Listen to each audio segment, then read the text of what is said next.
quanto ao aspecto físico de Jesus? E quanto à aparência física? Beth, você disse que quer ver Jesus face a face, não é? E quanto à aparência física de Jesus? Como era o Jesus físico? Como era, o que nós sabemos sobre isso? Infelizmente, irmãos, nós não temos assim digamos assim, um retrato, uma descrição inspirada sobre a aparência de Jesus, como era a pessoa de Jesus, a sua forma física. Mas, ainda assim, existem duas ideias que dizem respeito à aparência física de Jesus. Duas ideias. E eu vou mostrar para vocês as duas agora, e as duas estão na Bíblia. A primeira delas está lá em Isaías 53. Vamos lá no livro do profeta Isaías, no capítulo 53. Daqui sai a primeira ideia sobre como era a aparência física de Jesus. Isaías 53, versículo 2, o texto bíblico diz assim: porque foi subindo como renovo perante ele e como raiz de uma terra seca. Não tinha aparência nem formosura. Olhámo-lo, mas nenhuma beleza havia que nos agradasse. Então, esse texto aqui está falando sobre o Messias, sobre Jesus. Então, baseado nesse texto aqui, Tiago, Justino Mártir, não é? Que viveu ali no primeiro século, sabe o que ele escreveu? Ele escreveu que Jesus devia ser a criança mais feia do mundo. Porque ele se baseou nesse texto aqui de Isaías 53:2, né?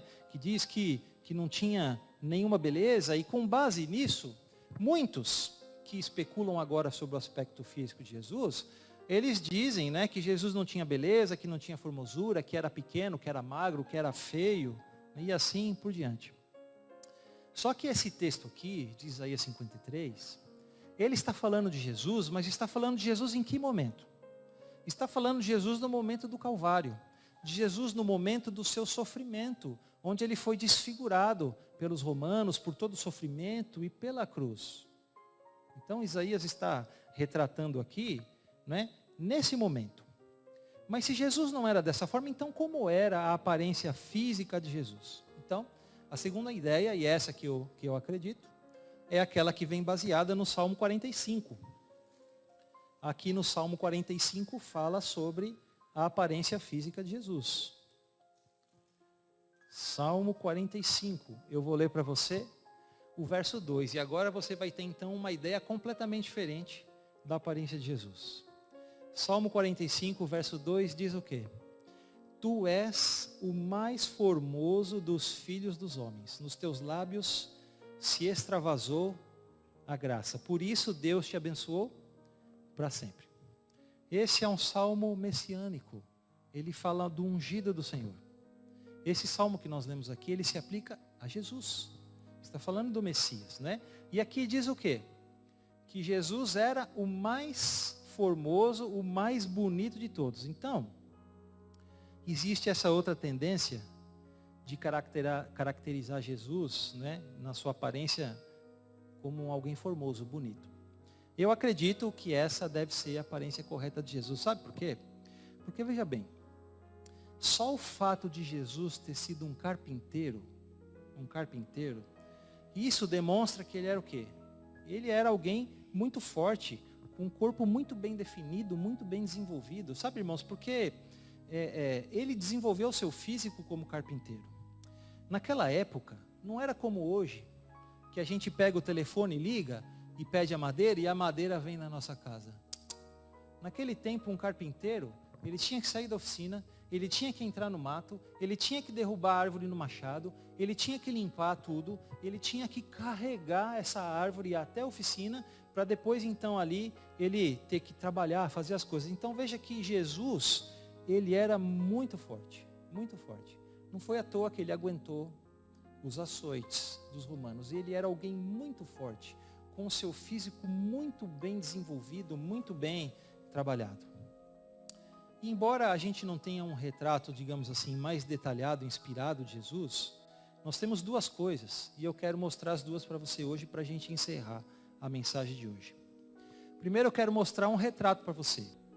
Sobre esse retrato, toda vez que a senhora White visitava uma mulher chamada Abby Kellogg Norton, sempre que ela ia na casa dessa senhora, ela via esse retrato na parede. Esse retrato aqui. Foi pintado por um homem que se chamava John Sartain, não sei se é assim a pronúncia correta do nome dele. E toda vez que ela via esse retrato, isso aqui que eu vou ler para você, eram as palavras dela. Ela dizia, sim, sim, ele parece o Salvador como me tem sido mostrado em visão. É o mais semelhante do que qualquer outro que tenho visto. Então sempre que ela ia na casa da senhora Abby Kellogg, ela via esse retrato aí na parede, pintado por esse John Sartain. E ela sempre dizia assim, olha, esse retrato é o mais semelhante ao Jesus que eu vejo nas minhas visões. Esse retrato aqui. Agora, eu quero ler para você uma carta. Enquanto eu leio essa carta, eu quero que você contemple esse retrato, que você olhe para ele. Essa carta que eu vou ler, muitos historiadores questionam essa carta, dizem que ela tem uma autoria duvidosa. Mas essa carta foi escrita por um romano chamado Publius Lentulus. Publius Lentulus. Essa carta se encontra na literatura antiga da igreja cristã. E esse Publius Lentulus, ele era um governador ali em Jerusalém. E ele escreveu uma carta para o imperador, para César, de Roma, não é? E nessa carta ele descreve a aparência física de Jesus. Não é um retrato inspirado, mas é um retrato histórico. E enquanto eu leio essa carta, eu quero que você olhe para esse retrato. E veja se não era dessa pessoa que ele estava falando. E tenta imaginar aquilo que eu vou ler. E eu duvido que você não vai ficar emocionado olhando para esse retrato. A carta diz assim: sabendo que desejais conhecer quanto vou narrar, existindo nos nossos tempos um homem, o qual vive atualmente de grandes virtudes, chamado Jesus, que pelo povo é inculcado como profeta da verdade, e seus discípulos dizem que é o Filho de Deus, Criador do céu e da terra, e de todas as coisas que nela se acham e que nela têm estado. Em verdade, ó César, cada dia se ouvem coisas maravilhosas deste Jesus. Ressuscita mortos, cura os enfermos em uma só palavra. É homem de justa estrutura e é muito belo de aspecto. Há tanta majestade no rosto que aqueles que o veem são forçados a amá-lo ou temê-lo. Tem os cabelos da cor da amêndoa bem madura, são distendidos até as orelhas, e das orelhas até as espáduas são da cor da terra, porém mais reluzentes. Tem no meio da sua fronte uma linha separando os cabelos, na forma em uso nos nazarenos. O seu rosto é suave, o aspecto é muito sereno. Nenhuma ruga ou mancha se vê em sua face, de uma cor moderada. O nariz e a boca são irrepreensíveis. A barba é espessa, viçosa, luxuriante e não aparada, mas semelhantes aos cabelos, não muito longa, separada pelo meio. O seu olhar é muito expressivo e brilhante. Tem os olhos grandiosos e claros. O que surpreende é que resplandece no seu rosto como o raio do sol. Porém, ninguém pode olhar fixo o seu semblante, porque ele é expressivo na reprovação e doce e gentil na admoestação, alegre sem deixar de ser sério. Dizem que nunca ninguém o viu rir, mas antes chorar. Sua imagem é atlética e ereta, tem os braços e as mãos muito belos. Sua conversação é séria, objetiva e modesta. Quando dele alguém se aproxima, verifica que é muito modesto na aparência e na pessoa. É o mais belo homem que se possa imaginar, muito semelhante à sua mãe, a qual é de rara beleza, não se tendo jamais visto por essas partes uma donzela tão bela. Das letras, faz-se admirar de toda a cidade de Jerusalém. Ele sabe todas as ciências e nunca estudou nada. Ele caminha descalço e sem coisa alguma na cabeça. Muitos se riem vendo-o assim, porém em sua presença, falando com ele, tremem e o admiram. Dizem que um tal homem nunca fora ouvido por essas partes. Em verdade, segundo me dizem os hebreus, não se ouviram jamais tais conselhos de grande doutrina, como ensina este Jesus. Muitos o têm como divino, e muitos me questionam, afirmando que é contra a lei de tua majestade. Disse que esse Jesus nunca faz mal a quem quer que seja, mas ao contrário, aqueles que o conhecem e com ele têm andado, afirmam dele ter recebido grandes benefícios e saúde. Porém, a tua obediência estou prontíssimo para aquilo que a tua majestade ordenar será cumprido. Vale da majestade tua, fidelíssimo e obrigadíssimo. Lindizone sétima luna seconda, Publius Lentulus. Sabe, irmãos, o que eu queria transmitir para vocês hoje com essa mensagem é que Jesus, ele era verdadeiramente humano. Ele era verdadeiramente uma criança. Ele sentiu todas as dores, todas as dificuldades, todos os aspectos que nós sentimos na nossa vida. E em determinado momento ele teve até que deixar sua mãe para começar o seu ministério. E por que ele fez isso? Por que ele fez tudo isso? Simples. Ele fez tudo isso porque ele nos ama incondicionalmente. Ele nos ama incondicionalmente. E a pergunta que eu queria deixar para você pensar hoje é a seguinte: como é que pode você e eu não correspondermos a esse amor? Como é que pode você e eu não correspondermos a um amor de alguém que veio aqui, se fez homem, porque nos ama incondicionalmente? Como é que nós podemos fazer isso?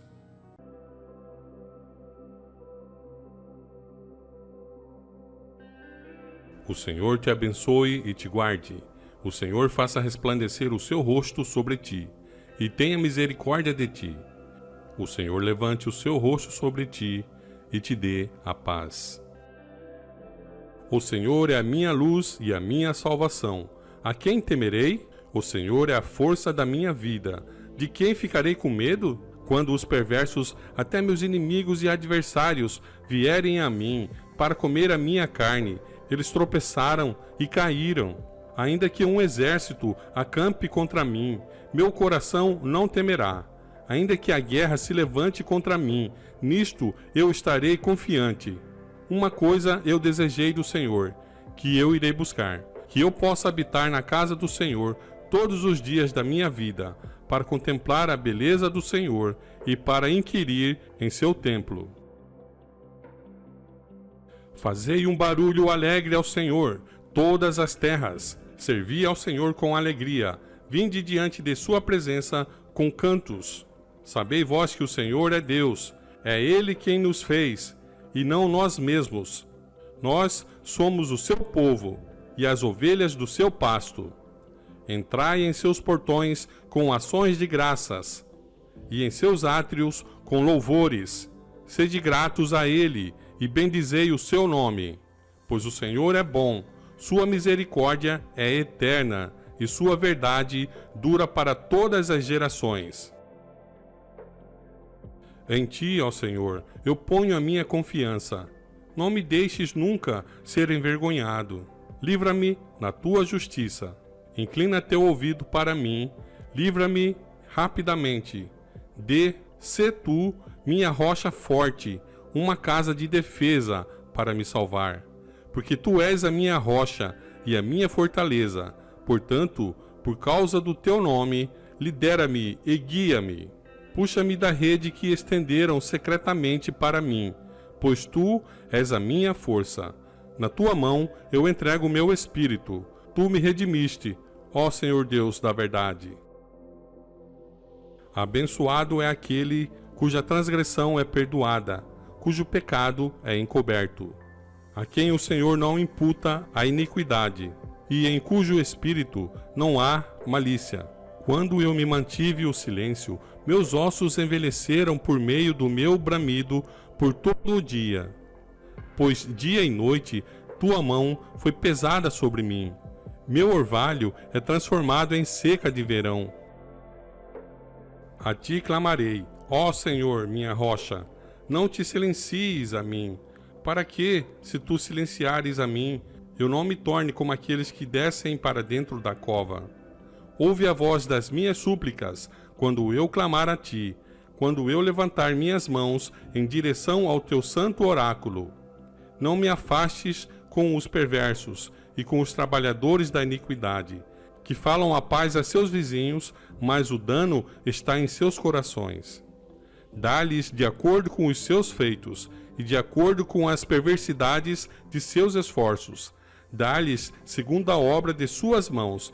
Retribui-lhes o seu deserto, porque eles não consideram as obras do Senhor, nem a atuação das suas mãos. Ele o destruirá e não os edificará. Bendito seja o Senhor, porque ele ouviu a voz das minhas súplicas. O Senhor é a minha força e o meu escudo. Meu coração confiou nele e eu sou ajudado. Portanto, meu coração se regozija grandemente e com a minha canção eu o louvarei. O Senhor é a sua força, ele é a força salvadora dos seus ungidos. Salva o teu povo e abençoe a tua herança, alimenta-os também e eleva-os para sempre.